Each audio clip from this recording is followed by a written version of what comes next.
This is Jessie Molloy for the Joliet Herald-News, talking with Lockport Township High School District 205 Superintendent Dr. McBride about some of the issues facing public school districts from the Department of Education. Recently there's been talks of the Department of Education cutting back on funding for public school districts if they don't meet certain criteria. Just starting out, approximately how much funding does District 205 receive from the federal government or through the federal government through grants?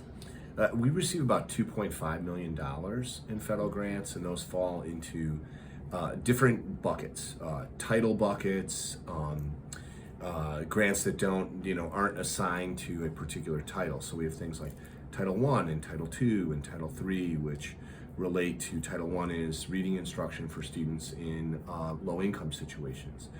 Title II, Title III support professional development for teachers, support English language learners. We also receive funding, probably our biggest funding is through IDEA, which is federal, basically legislation for special education, and Illinois Department of Rehabilitative Services, which receives federal money and then allocates that to school districts. We also do quite a bit in terms of career technical education, CTE grants, Carl Perkins grants. So total sum about $2.5 million. And what percentage of the budget does that roughly represent for a year? It represents, a relatively small percent, Jesse, about 2% of our total budget, anywhere between 2 to 3%, depending on how much we qualify for a year. So that might not seem to be very consequential, or it might not seem to be very large. We're not a school district that approaches 30%, 40% of its funding is through the federal government, but it's sufficient enough that it poses a question: if there's a change in that, what plans would the district have to either maintain, sustain programs that 2 or 3% funds, and what's the future of those programs without those funds that kind of supplement those programs?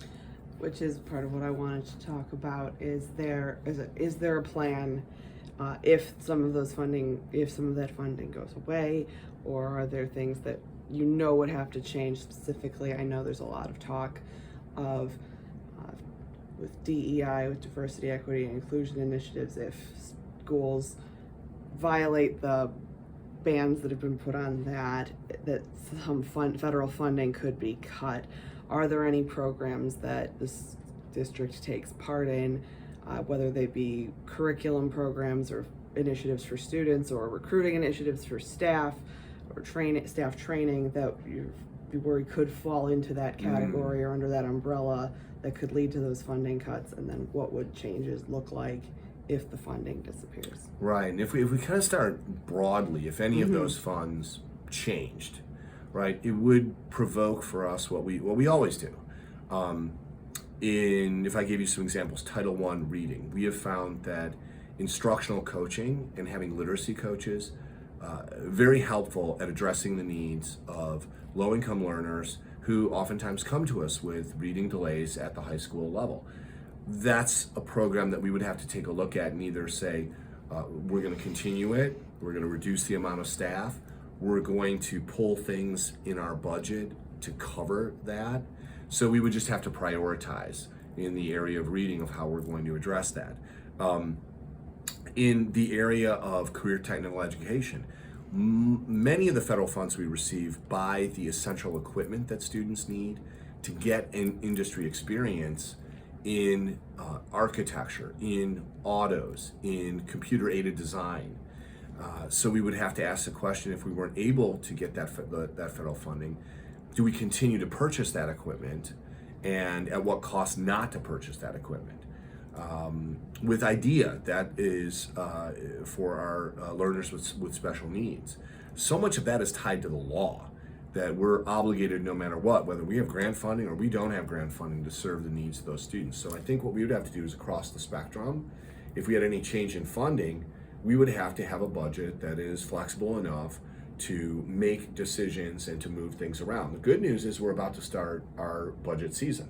July, August, September. Also, the good news in our particular district is we have a very trim, very clear, very high-functioning budget. So I'm confident that if there are changes, we can find ways to continue services to students. The bigger question probably for me is at what scale? You might be aware that I believe it was in March, state school boards across the country were asked to sign an assurance or have their school districts sign an assurance that their school districts, each school district was not engaged in what's called an illegal diversity, equity, and inclusion initiative. In the state of Illinois declined the federal government's request on that process, simply declaring that the state of Illinois is not engaged in anything that is illegal diversity, equity, and inclusion. What's fascinating for us is that many of our state mandates, the study of the Holocaust, the study of women, the study of African American history, Asian American contributions of the LGBTQ+, our state requires that. Would that be something that the federal government would deem illegal diversity, equity, and inclusion, right? So would the federal government apply a scalpel and look at districts individually, or would they apply an axe and cut off the entire state of Illinois because it hasn't signed that assurance? That's still up in the air for us. But you are right. We do have hiring practices where we're not excluding anyone, but we're certainly looking to make our staff as diverse as our student body. In one way, we have many representative languages. We need people who speak Spanish, Polish, Arabic. We have to look for that to service the needs of our students. We have a diverse population of students, and we have state mandates that require our curriculum in social studies and English to be diverse as well. Is that, where does that fall in the new federal outlook? We do programs that help our staff understand who our students are. In our 65 square mile area, we have every kind of diversity in the nation, and understanding who the students are that come to us is important to understand who you're teaching. Would that be categorized as some kind of practice that is not acceptable by the U.S. Department of Education? So there isn't a lot of clarity right now of where different things fall. I imagine that's got to be very difficult from a planning perspective. How are you as a district and as a staff kind of looking at trying to move forward with budgeting and with curriculum planning or hiring with that kind of ever-shifting goals or regulation or the uncertainty of what might be coming in the next year or two? Right, so I think we're doing it in a couple different ways. One way is to believe that it's going to be the axe, that there might be complete dry up of federal funds for our state. That's the worst case scenario. And so if from that point of view, then we have to prioritize and we have to make our new budget work for us. The other kind of planning is to work with our Board of Education to lay out for them directions that they've set. They've hired more school counselors, more social workers, more individuals who can speak multiple languages. They've supported courses that we teach that involve looking at the backgrounds of our students. They have supported curriculum that is as diverse as our students. We would have to guide our board through a process of either revision, abandonment, or continuation, right? And us as administrators, wherever our board falls, we would have to be the people who would look for the resources to support what they believe is the best direction. Okay. Doubling back to some of the things that have been led as stated to be things that they see as illegal, or DEI. I know another major issue is the LGBTQ plus students, and it's particularly the transgender students in using the facilities, the bathroom and locker facilities of their preference, or playing on sports teams. I know that's something that has been used as a threat to cut off funding. Right. What is District 205's policy on that, and has it changed over recent years? Right. Well, our policy is as always, is we're going to obey the law and obey school code. Now that sounds like a simple statement, and it certainly involves our attorneys. But the reason why I say it is because we are, I think, at a point in our nation, in an inflection point in constitutional law. Schools are constitutionally governed by states. So our beacon is, what are our state laws? We're required to report to the state as a public school in Illinois. Much of what you just mentioned is governed by the Illinois Human Rights Act, and it's adjudicated by the Illinois Human Rights Commission. So the Illinois Human Rights Commission requires that students can use the bathroom of their gender preference, that we should have gender neutral bathrooms available for students. Speaks loud and clearly about how students who identify as lesbian, gay, bi, transgender should be treated in schools in terms of locker room facilities, bathrooms, school records, right? All of that school code is memorialized in policy that we've adopted because the state legislature has adopted it. And we intend to follow what our state is directing us to do, because federal law doesn't constitutionally circumvent those laws, except when it comes to the issue of funding that you've already pointed out. And obviously we would consult with our attorneys to make sure that we are following the law in every way that we should be. So you're looking to the state to lead the way and possibly fight for that funding if need be, if this comes down to it. If they have to, or to direct us on what are all of the stipulations, regulations, and codes on those LGBTQ plus issues that the state has already asked and answered through its legislative process. That's beyond a local school district to figure out who has the authority there. Does the federal government have the authority to circumvent laws, regulations that have been duly worked through a state legislator and approved by a state legislator? Okay. Have you gotten any feedback from the local community, from parents, from other residents in the area about the school's stance on any of these issues, or support for continuing these programs, or criticism of any of it? Has there been any talk? We haven't. Okay. Any of our current practices, we haven't had anyone in public comment. We haven't had anyone write a letter to me or the Board of Education that we've had to respond to. That doesn't mean that there might not be criticism out there. I attribute that to a number of things. We're fairly transparent on all of our programs. Our website, doesn't mask or deny anything. We tend to focus on our students, right? Certainly there's a national picture. We're charged with teaching our students about what's happening in the nation, but we really try to bring it down locally to who are we teaching, who's in front of us, what do we need to know about those students, what do we need those students to know to be fully functional human beings. Our focus has also been college and career preparation. We're very clear about that. And it's difficult, I believe, if we want to career educate students who currently live in low income, that's Title I federal funding, servicing that student and helping that student become a better reader is hardly a political consideration. There seems to be a consensus around that. A student with special needs, a student who might be disabled, there seems to be a consensus around rehabilitative services, job opportunities, education that can help that student be an independent person, right? We have case law about students who come to our country, speak a different language than English. We have a vested interest as a society in making sure that student can function, beyond high school independently and productively.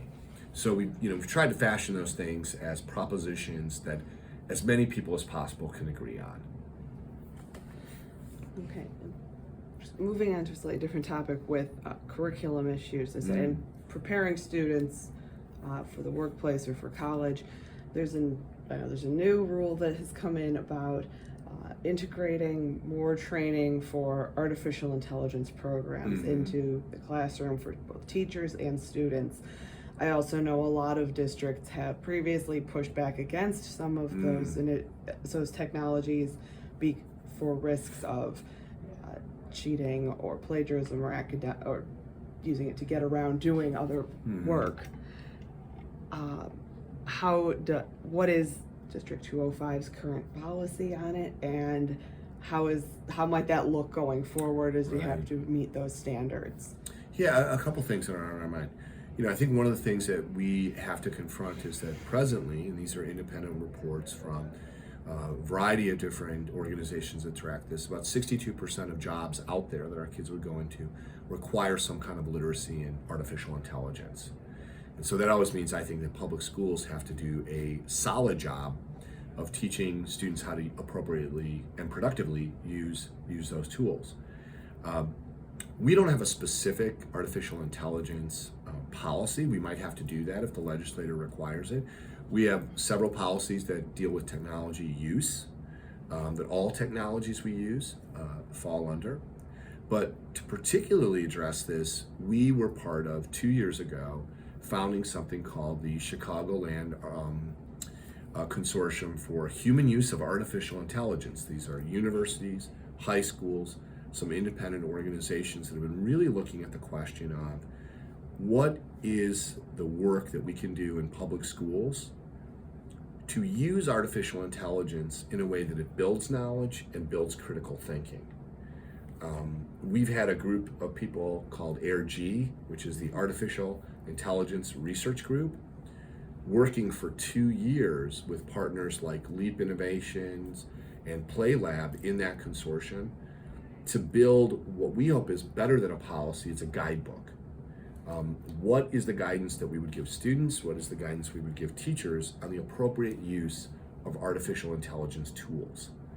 We're looking as a district at probably making a commitment to Google's Gemini artificial intelligence tool, because we're a Google Suite school. So what we've done is we've really tried to think about how we can get a core group of people trained in strong practices with artificial intelligence that we can then migrate and publish out to the rest of our staff and to our students. Okay. And things like Google Gemini, I guess I'm not 100% familiar with that. What sort of tools would you consider that as being used in the classroom versus things like, I know things like ChatGPT, where people are generating essays for classes without having to do. Right, that's a great question. Well, I think all of our teachers, first off, have to know, have to be steeped in what all of these large language model, artificial intelligence bots do, whether it's ChatGPT, ChatGPT Plus, Google LM, Gemini, and we can go down. We can go down Beautiful AI. We can go down the list.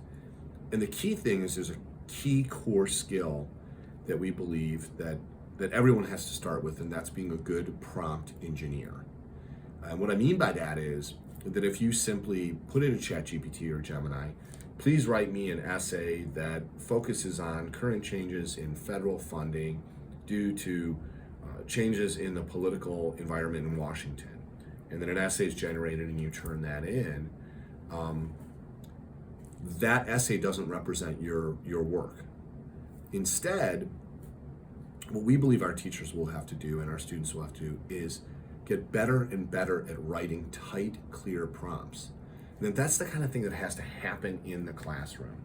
If we simply just leave it for our students to do it on their own, if we're actually not teaching that skill in a social studies class, in a science class, an English class, how do I write a really good prompt that's going to get me some authentic, clear, usable information? It becomes very obvious if someone's written a poor prompt. You just don't get the level of depth and complexity that you're going to get if you write a really strong prompt.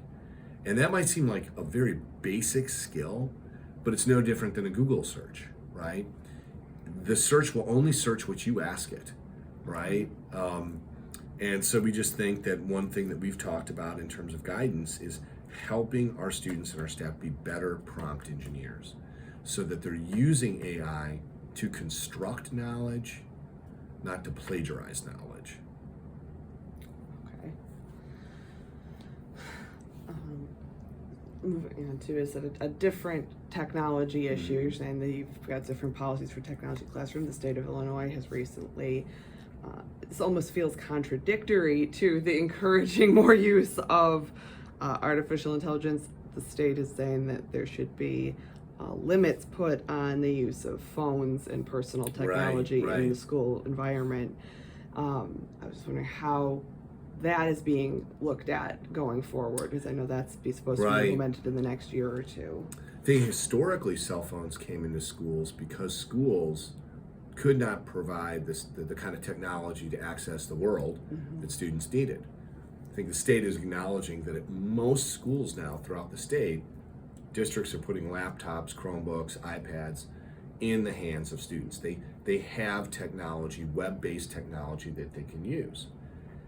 The state's also looking at all the research of the distractiveness of cell phones, some of the poor behaviors that students exhibit on cell phones, the general anxiety that cell phones have interjected into our culture, and they're thinking, can we mute that? Our current board policy indicates that students can only have cell phones in the classroom under the direction of a teacher as part of a lesson. We don't allow cell phone usage in hallways when students are passing between classes. We do in our cafeterias when students have downtime, we allow that. So we currently have some safeguards in place to put a separation, even for a moment of time, between a teenager and a cell phone. But what I think the state legislation is going to require us to do is to fully, inside a classroom, the four walls of a classroom, to separate that child from the cell phone. We've already been experimenting with this. If you go into a lot of our classrooms, you'll see the porter pockets, which is just literally you walk in, you have an assigned number, and your cell phone always goes in that number. This year we experimented with it. Teachers who wanted to use porter pockets, we empowered them to do it. I think legislation is going to require us to have that in every classroom and every cell phone to go in there so that students aren't distracted by a cell phone while they're learning. I also think that the prohibition of cell phones and cell phone use in the hallways is going to stay in place too. So we feel like we're aligned, but we're going to have to do a lot with our adult culture and our student culture to kind of turn the volume down on how much we use cellular and personal technology. How did that go with the porter pockets for the teachers that put them in their rooms? Did it seem successful? Were students willing to put the phones in the pouches or? Right. In I don't have an empirical study. Okay. Right. What I do have the feedback of my Superintendent Advisory Council. Those students felt it was very successful. They felt whenever you create a rule and you just kind of have to do it, you neutralize a debate about, do you have your cell phone out? Were you using your cell phone? Why was your cell phone out? It's just, everybody has to put it there. Teachers who used the porter pockets had a positive response to them, short of sometimes when they had maybe a student who was not willing to store a cell phone. I'd be reticent to declare it a huge success, but I think the participants in it right now think that it helps everybody make an appropriate separation between personal technology and the classroom. And I think that seems like a good idea to have them still in the classroom as opposed to policies that say they have to be in a locker, because I know a lot of parents are kind of opposed to that, considering phones are expensive and they want to be able to reach their child in an emergency. This has kind of reached a good balance for that, of being able to have, they're there but they're not. Right. The devices are still under the surveillance of a teacher. That's a good thing. I will still contend with any parent that if you ever want to get in touch with your student, a school is a great place to call. We know exactly where kids are at all times, right? Unless they've left the building, for some some reason. We're pretty aware, of their whereabouts, and we'll always find them if we need to, and we'll find them safely and securely, right? But on the positive side, I think there is a point, because these also contribute to safety. If we ever had an issue that was a real violent incident, cell phones, I believe, ultimately would be an asset for people to have. And we can't deny that, and there's probably other uses for them that help keep us safe. And so for me, it's just like AI. It's cheating and plagiarism, or it's the best thing we've ever seen. Cell phones aren't completely distracting and horrible for youth, or the best thing we've ever seen. I think it's just finding a way to use it in a way that's respectful and human and productive and thoughtful. Okay. The last thing I wanted to talk about was another federal policy that was recently announced.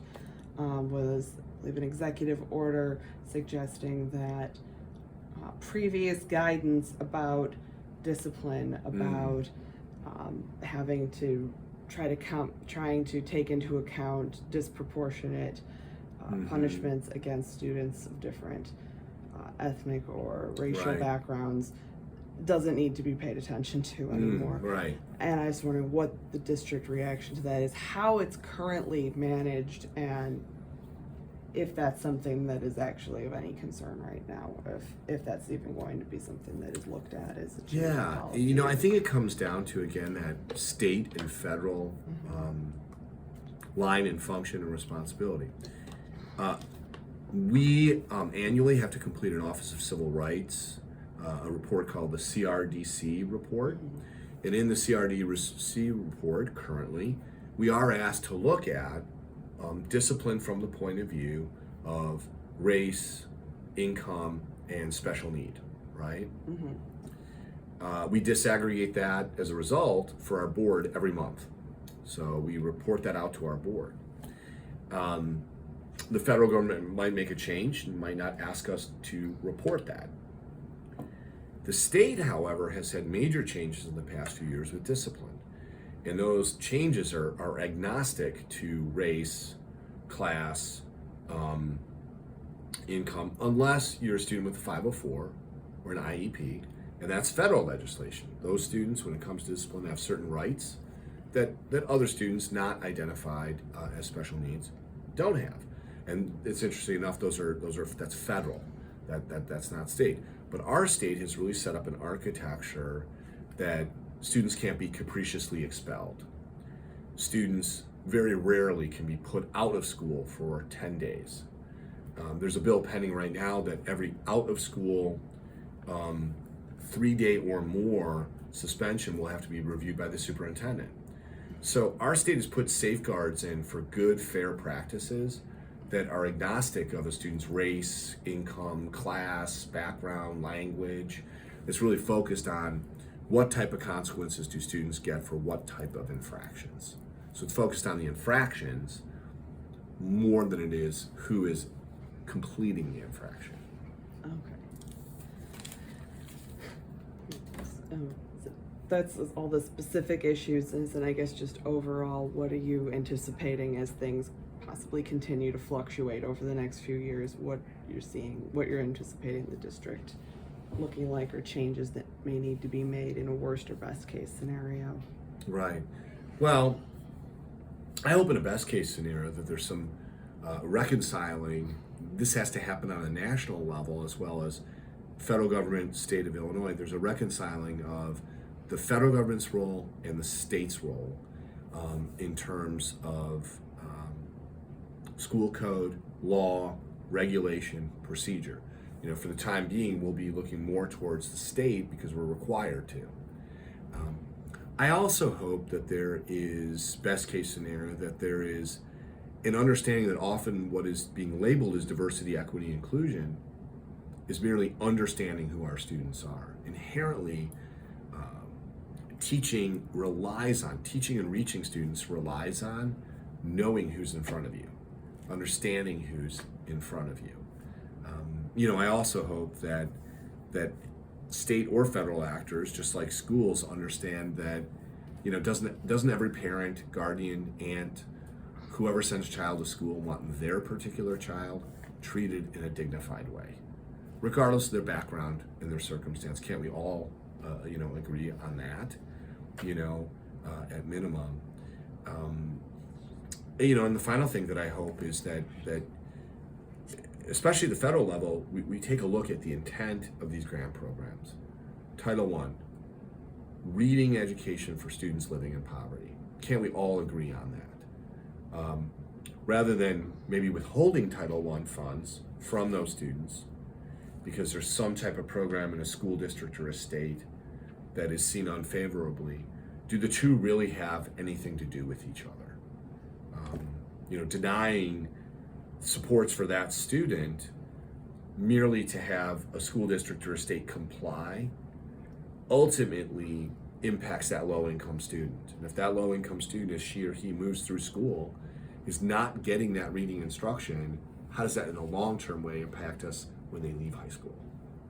How is that potentially a societal liability that public education exists not to have those societal liabilities, right? So best case scenario, I think would be clarity. Okay. All right. Thank you very much. I Yeah, of appreciate you taking the course. time to Yeah, talk this about is you're spot on with it. It's so interesting, I mean, I know that I've talked to the state superintendent at a few events, and I know he's nervous, and the uncertainty of things are what really create a lack of clarity, So there has been some talk at the state level of a lot of uncertainty or potential worry about the impact this is going to have on students. Yeah.